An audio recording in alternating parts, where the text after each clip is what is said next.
சீதாதேவியை ஜனக மகாராஜா தான் செய்ய இருந்த யாக நிலத்தை பொன் ஏற்கொண்டு உழுதபோது கிடைத்தவள் என்பதால் அவள் பூமாதேவியின் மகளாகிறாள். ஜனகரும் அவர் மனைவி சுனைனாவுமே சீதாவை வளர்த்த பெற்றோர் என்பதை நினைவுபடுத்திக் கொள்ளுங்கள். இருப்பினும் பொறுமையின் சின்னமான அவள் என்னதான் நடக்கிறது என கண்ணீருடன் கவனித்துக் கொண்டிருந்தாள். சீதாதேவியின் எண்ண அலைகள் விரிந்தன. என் அன்பரே, கொஞ்சம் சிந்தித்துப் பாரும். தாம்பத்திய வாழ்வு என்பது இன்பம் என்ற மலர்களையும் துன்பம் என்ற முள்மரங்களையும் சுமந்து வருமாறு போன்றது. நீர் என்னை மகிழ்ந்து பாராட்டியிருக்கிறீர். நான் இன்பமடைந்திருக்கிறேன். உமக்கு பட்டாபிஷேகம் நிறுத்தப்பட்டு காட்டுக்கு புறப்பட்டபோது உம்மோடு வந்து சிரமப்பட்டாலும் அதிலும் இன்பமே அடைந்தேன். கடும் கோபத்துடன் நீர் என்னுடன் இலங்கையில் என் கற்பு பற்றி சந்தேகித்து பேசிய போது கூட நான் கோபித்தாலும் அதிலுள்ள நியாயத்தை ஏற்று தீக்குளித்தேன். ஆனால் திரும்ப திரும்ப அதையே செய்யச் சொன்னால் நான் என்ன பொம்மலாட்ட பொம்மையா?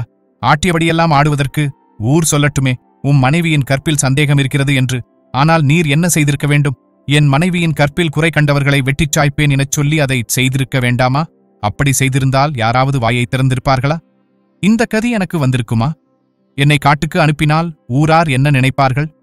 சீதா தவறு செய்திருக்கிறாள் போலிருக்கிறது, அதனால் தான் நம் மன்னன் அவளை காட்டுக்கு அனுப்பியிருக்கிறார் என்றுதானே நினைப்பார்கள். என் மீது அபிமானம் கொண்டவர்கள் கூட சந்தேகிக்கத்தானே செய்வார்கள்.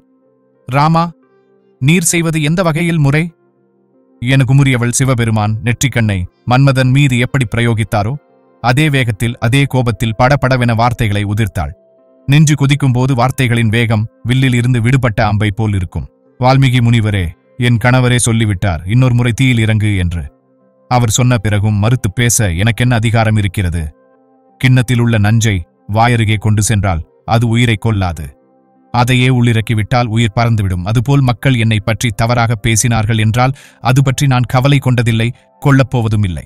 ஆனால் உள்ளிறங்கும் விஷம் போல என் காதலரே என்னை தீயில் தள்ள துடிக்கிறாரே, அதுதான் என்னை கொல்கிறது என ஆவேசத்துடன் கண்ணீருடனும் கதறினாள். தன் மகளின் நிலை பொறுக்காத பூமாதேவி கோபத்தின் உச்சிக்கே போய்விட்டாள். பூமியில் சிறு அதிர்வு ஏற்பட்டதை அந்த சபையில் உள்ளோர் உணர்ந்தனர்.